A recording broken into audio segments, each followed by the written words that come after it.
সাফ করব, এখন মুসলিমরাও বিজেপিকে ভোট দেবে, তৃণমূলকে হুঁশিয়ারি শুভেন্দুর। প্রয়াত বর্ষিয়ান রাজনীতিবিদ মুকুল রায় হৃদরোগে আক্রান্ত হয়ে মৃত্যু।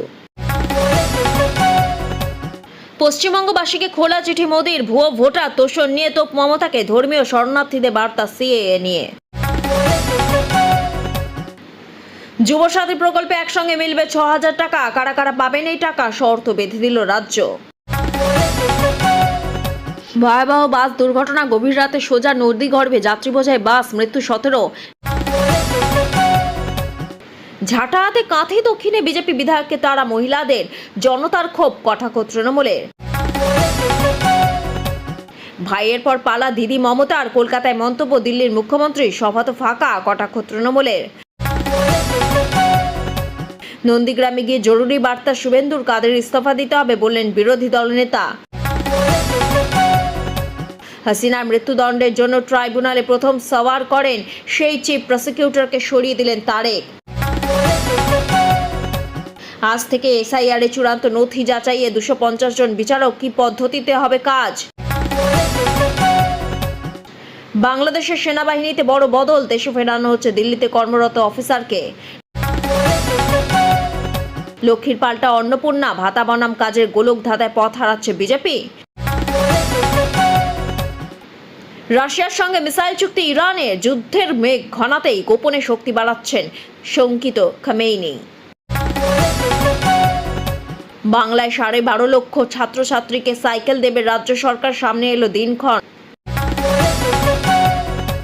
এসআইআর এ কত নাম বাদ যাবে পশ্চিমবঙ্গে, সংখ্যা আরো বাড়বে বলে মনে করছে কমিশন। 40 কিলোমিটার বেগে ঝড়, মুহুর্মুহু বজ্রপাত সঙ্গে বৃষ্টি, আগামী 48 ঘন্টায় তোলপাড় হবে 15 জেলা। ঘরে সবাই নামাজ পড়ছিল, তখনই তৃণমূল নেতার সঙ্গে ভয়াবহ ঘটনা। বদলে গেল যুবসাথী পোর্টাল, ফর্ম পূরণের সময় এই ভুল করলে নাও ঢুকতে পারে টাকা, দেখে নিন আপডেট। শ্রমিকদের মাঝে সংঘর্ষ, লেবার রুমে ধরিয়ে দেওয়া হলো আগুন, ভয়াবহ অভিযোগ, নিউটাউনে আহত 7। একই দিনে বিয়ে হওয়ার কথা ছিল 2 বোনের, বিয়ের আগে রাতেই রহস্য মৃত্যু তাদের। রাজনৈতিক অভিজ্ঞতার জন্য স্মরণীয় থাকবেন মুকুল রায়ের মৃত্যুতে শোক জ্ঞাপন প্রধানমন্ত্রী মোদীর। বিজেপির পরিবর্তন যাত্রার শাহ বাঁচলেন দক্ষিণ 24 পরগনাকে, তৃণমূলে 18 বছরের দুর্গ থেকেই কেন শুরু করছেন প্রচার অভিযান। স্ত্রীকে খুনের চেষ্টার অভিযোগ, গ্রেফতার তৃণমূল নেতা।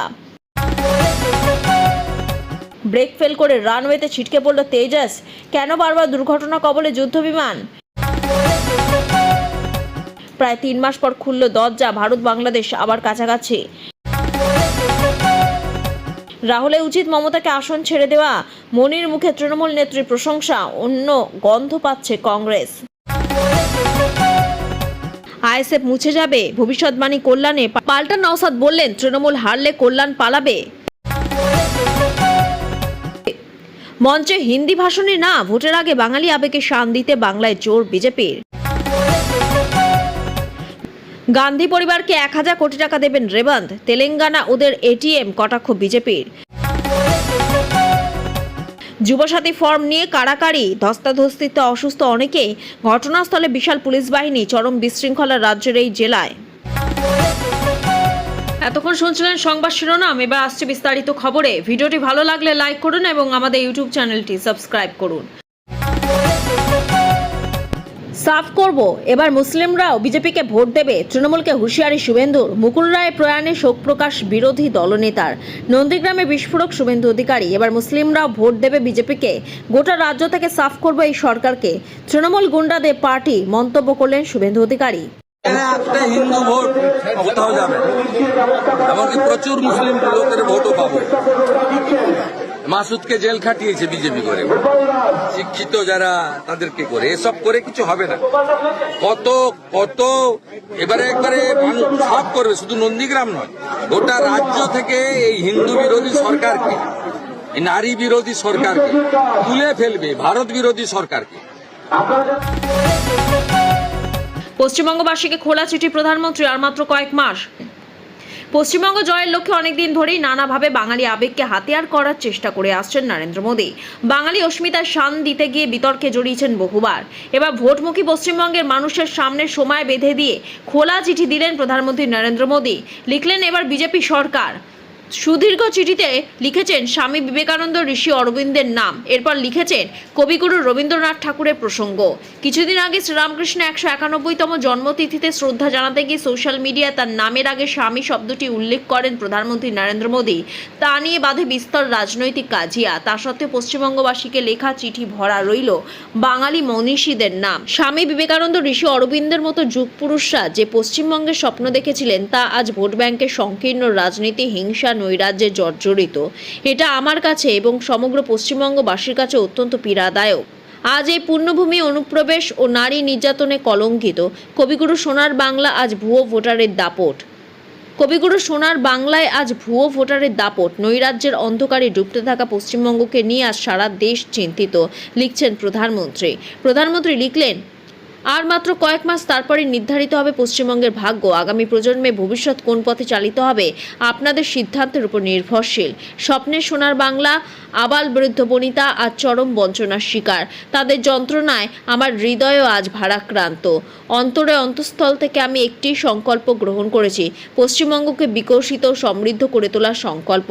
প্রধানমন্ত্রী চিঠিতে রাজ্য সরকারের উদ্দেশ্যে আক্রমণ শানিয়ে পশ্চিমবঙ্গে 5 কোটি মানুষকে বিবিধ প্রতিশ্রুতি দিয়েছেন। তিনি লিখেছেন, রাজ্যের চরম অসহযোগিতা সত্ত্বেও জনধন যোজনায় উপকৃত হয়েছেন পশ্চিমবঙ্গে 5 কোটি মানুষ। স্বচ্ছ ভারত অভিযানের মাধ্যমে রাজ্যে 85 লক্ষ শৌচালয় নির্মাণ হয়েছে। পশ্চিমবঙ্গের রুগ্ন ও জীর্ণ দশা দেখে আমার হৃদয় ব্যথিত। গত 6 দশকের অপশাসন ও তোষণের রাজনীতির কারণে পশ্চিমবঙ্গের অপূরণীয় ক্ষতি হয়েছে। কর্মসংস্থানের অভাব, ভিন রাজ্যে পাড়ি দিচ্ছে যুবকরা, নিরাপত্তার অভাবে পশ্চিমবঙ্গের মা বোনেরা শঙ্কিত। বিধানসভা ভোটের আগে এবার পরিবর্তনের যাত্রা বের করতে চলেছে বিজেপি। আগামী 1 মার্চ রাজ্যের 9 জেলায় 9 জায়গা থেকে পরিবর্তন যাত্রা বের হবে। সূত্রের খবর, 5 থেকে 6 মার্চ কোচবিহারে পরিবর্তন যাত্রায় যোগ দেবেন নরেন্দ্র মোদী। শেষে ব্রিগেডের সভাও করবে গেরুয়া শিবির। সেখানেও মূল বক্তা প্রধানমন্ত্রী। তার আগে প্রধানমন্ত্রীর এই চিঠি। প্রয়াত বর্ষিয়ান রাজনীতিবিদ মুকুল রায় হৃদরোগে আক্রান্ত হয়ে মৃত্যু। প্রয়াত বর্ষিয়ান রাজনীতিবিদ মুকুল রায় হৃদরোগে আক্রান্ত হয়ে রবিবার রাতে মৃত্যু হয় তার। দীর্ঘদিন ধরে কোমায় ছিলেন, লড়াই চলছিল প্রতিনিয়তই। অবশেষে রবিবার রাতে অ্যাপোলো হাসপাতালে শেষ নিঃশ্বাস ত্যাগ করেন বর্ষিয়ান রাজনীতিবিদ। মৃত্যুকালে তার বয়স হয়েছিল 72 বছর। স্বাস্থ্যের কারণে বহুদিন রাজনীতি থেকে ছিলেন দূরে, কিন্তু আলোচনায় ছিলেন তিনি সবসময়। তার প্রয়াণে শোকস্তব্ধ তার পরিবার। শেষ যুদ্ধ জিততে পারলেন না, অনেক কষ্ট পাচ্ছিলেন। প্রতিক্রিয়া ছেলে শুভ্রাংশু রায়ের। পরিবার সূত্রে খবর, অ্যাপোলো হাসপাতাল থেকে মুকুল রায়ের মৃতদেহ নিয়ে আসা হবে তার কাঁচরাপাড়া বাড়িতে। মুকুল রায়ের প্রয়াণের খবরে রাজনৈতিক মহলে শোকের ছায়া নেমেছে। তার মৃত্যুতে শোক প্রকাশ করেছেন একদা সহযোদ্ধা পার্থ ভৌমিক। বলেছেন, একই দল থেকে কাজ করেছেন, রাজনীতি করেছেন। বিরোধী নেতা হিসেবেও মুকুল প্রয়াণে তিনি শোকাহত। তুমুল বৃষ্টি সতর্কতা একাধিক জেলায়। কতদিন চলবে দুর্যোগ? বড় আপডেট আবহাওয়ার। ফেব্রুয়ারি শেষ লগ্নে ফের বৃষ্টি পূর্বাভাস দিল আলিপুর আবহাওয়া দপ্তর। সকালের দিকে স্থানীয়ভাবে কুয়াশার সম্ভাবনা থাকবে। দুপুরের পর থেকে মেঘলা আকাশে পরিমাণ বাড়বে। বৃষ্টির সম্ভাবনা আছে কলকাতাতেও। আজ ও কাল বৃষ্টি বাড়বে। রাজ্যে 10 থেকে 11 জেলায় বৃষ্টির সম্ভাবনা। সর্বনিম্ন তাপমাত্রা আরও সামান্য বাড়তে পারে বলে ইঙ্গিত আবহাওয়া দপ্তরে। শীতের আমেজ ক্রমশ উধাও। আজ ও কাল মেঘলা আকাশের কারণে দিনের তাপমাত্রা কিছুটা কমতে পারে। আবহাওয়া দপ্তরের তরফে বলা হয়েছে, বঙ্গোপসাগরে সুস্পষ্ট নিম্নচাপ ক্রমশ শক্তি হারাচ্ছে। উত্তর পূর্ব দিকে অভিমুখ, ক্রমশ শক্তি হারাবে এই সিস্টেম। সকালে হালকা কুয়াশা, পরে পরিষ্কার আকাশ থাকবে। বিকেলের দিকে মেঘলা আকাশের সম্ভাবনা বেশিরভাগ জেলাতে। সোমবার বৃষ্টি হবে দক্ষিণ 24 পরগনা, পূর্ব ও পশ্চিম মেদিনীপুর এবং ঝাড়গ্রাম জেলাতে। মঙ্গলবার বৃষ্টির সম্ভাবনা বেশি থাকবে কলকাতা, হাওড়া, হুগলি, উত্তর ও দক্ষিণ 24 পরগনা, পূর্ব ও পশ্চিম মেদিনীপুর এবং ঝাড়গ্রাম জেলাতে। বাকি জেলাতে আংশিক মেঘলা আকাশের সম্ভাবনা। বঙ্গোপসাগরের নিম্নচাপে পরোক্ষ প্রভাবে জলীয় বাষ্প ঢুকবে রাজ্যে। শীতের আমেজ কমবে। রাত ও দিনের তাপমাত্রা স্বাভাবিকের ওপরে।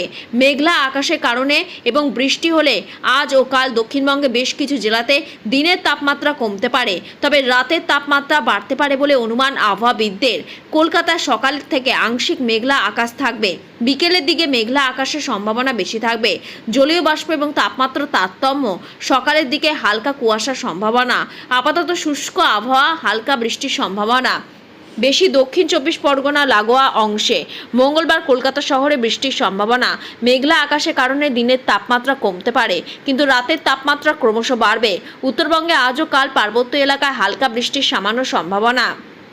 মূলত একের পর এক পশ্চিমী ঝঞ্ঝার কারণেই এই বৃষ্টিপাতের সম্ভাবনা বেশি থাকবে দার্জিলিং, জলপাইগুড়ি এবং কালিম্পং জেলাতে।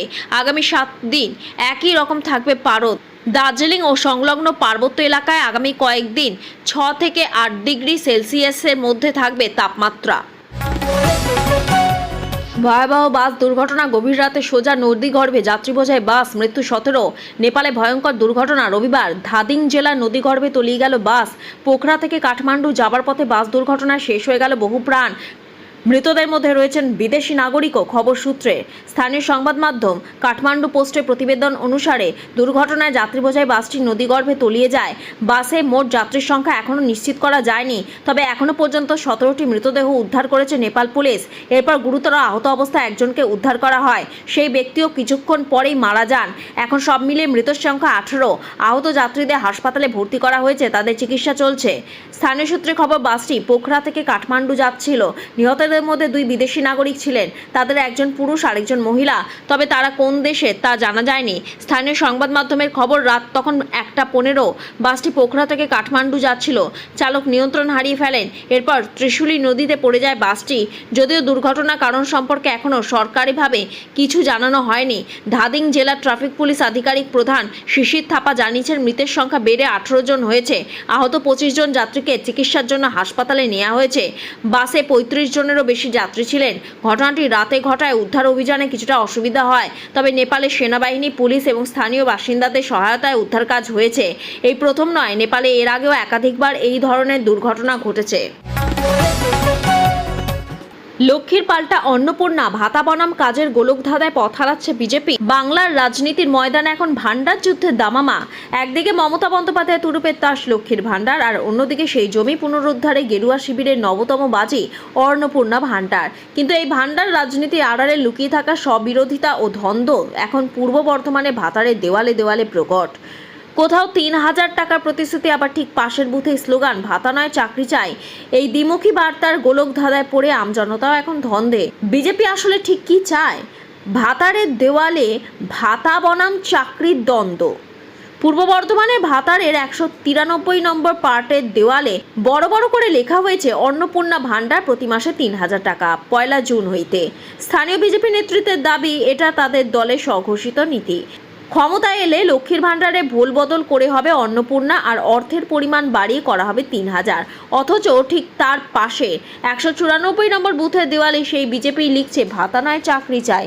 পাল্টানো দরকার, চাই বিজেপি সরকার। দেওয়াল লিখনের এই বৈপরীত্য কি কেবল রণকৌশল নাকি আদর্শগত বিভ্রান্তি? প্রশ্নটা উঠছেই, কারণ একদল কর্মী যখন ভাতার অঙ্কে টেক্কা দেওয়ার কথা বলছেন, অন্য দল তখন ভাতার রাজনীতিকেই কটাক্ষ করছেন।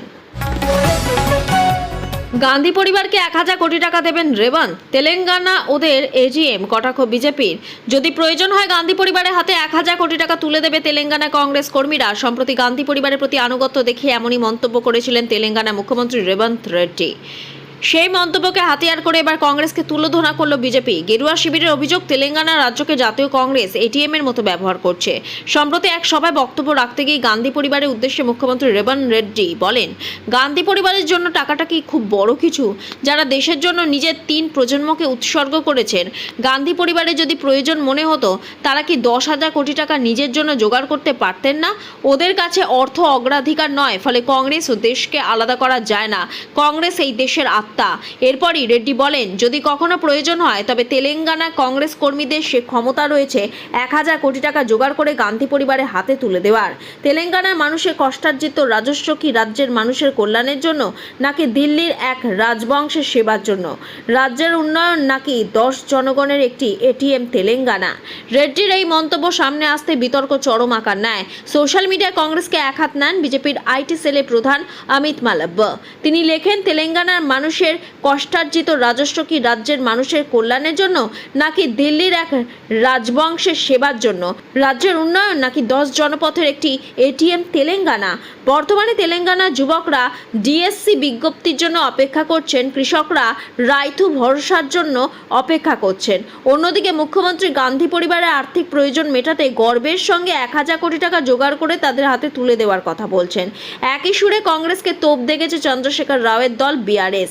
দলের মুখপাত্র কৃষ্ণাঙ্ক মান্নে বলেন, তেলেঙ্গানা কংগ্রেসের থেকে গান্ধী পরিবারের হাতে 1000 কোটি টাকা তুলে দেওয়ার কথা বলেছেন মুখ্যমন্ত্রী রেবন্ত রেড্ডি। তার মন্তব্যেই প্রমাণিত যে তেলেঙ্গানা এখন জাতীয় কংগ্রেসের এটিএমে পরিণত হয়েছে।